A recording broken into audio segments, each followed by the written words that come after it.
Hi everyone, I wanted to start today with talking about one of my pieces. I know I posted this below, but the piece I'm going to be talking about today is called Fanfare for the Forgotten. Sorry, there's also my cat. If you haven't met Mitz, his name is Mitz. He has a cute little bow. Sorry. But today we're going to be talking about Fanfare for the Forgotten. I know this is backwards. I'm going to try to put it up here somewhere. So you can see the cover, and my cat just bit me. So you can see the cover. If it's not up there when I post this video, that means I didn't figure it out today. But I wanted to talk about this piece. So it's called Fanfare for the Forgotten, and it is basically... Sorry, I just stopped the video because my cat decided that was the good time to bite me. So it's called Fanfare for the Forgotten, and as you can tell, it has a rainbow on the front. And so I do create all my own covers. I'm very proud of that. I try to make each cover personal and about the piece, and just kind of in the same vein of just a bunch of my different pieces. That's one of my creative things that I really enjoy, is creating the covers of my pieces. So let me actually talk about the piece. Fanfare for the Forgotten is a brass fanfare that I wrote for a competition. I did not end up winning the competition, but that is okay. And it's called Fanfare for the Forgotten because it is about LGBTQ activism.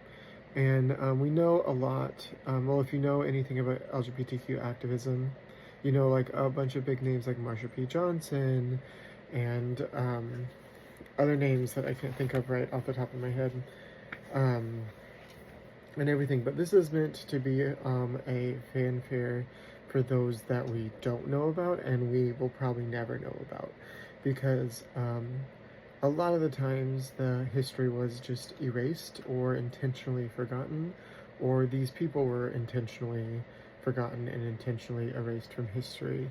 So this fanfare was like kind of dedicated to them, and just also the people, like the everyday people, like people that were maybe part of the Lavender Scare, that lost their job, lost contact with their family, all of those lost to the AIDS crisis, like just kind of a general, everyone who has been fighting for rights, for LGBTQ rights throughout all of history.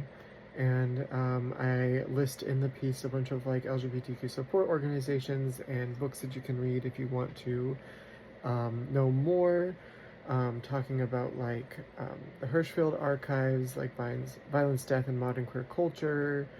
There's one, Sex in the Weimar Republic, which talks about the Sexology Institute, which is super, super interesting if you ever get to that area of Germany. They were studying homosexuality and trans and different identities at that time before the, you know, who's rose to power in Germany.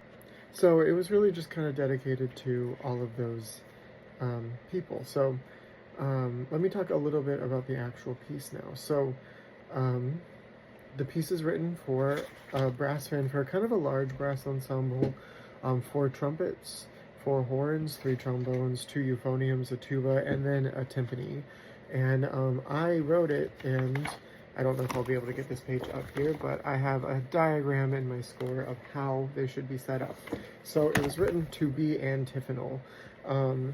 So not completely antiphonal, where if you don't know what antiphonal means, it means both 2 different groups basically playing on opposite sides. It used to be in churches, they had 2 different choirs, one on one side of the church and one on the other side, and they would sing at the same time, and it would create these really cool musical effects and everything. But this is supposed to be slightly antiphonal. They're still all in one group, but just on different sides of the group, different things are supposed to be happening and kind of playing off of each other. So I encourage you to go to my YouTube, take a listen to this piece, kind of knowing what it's about a little bit now.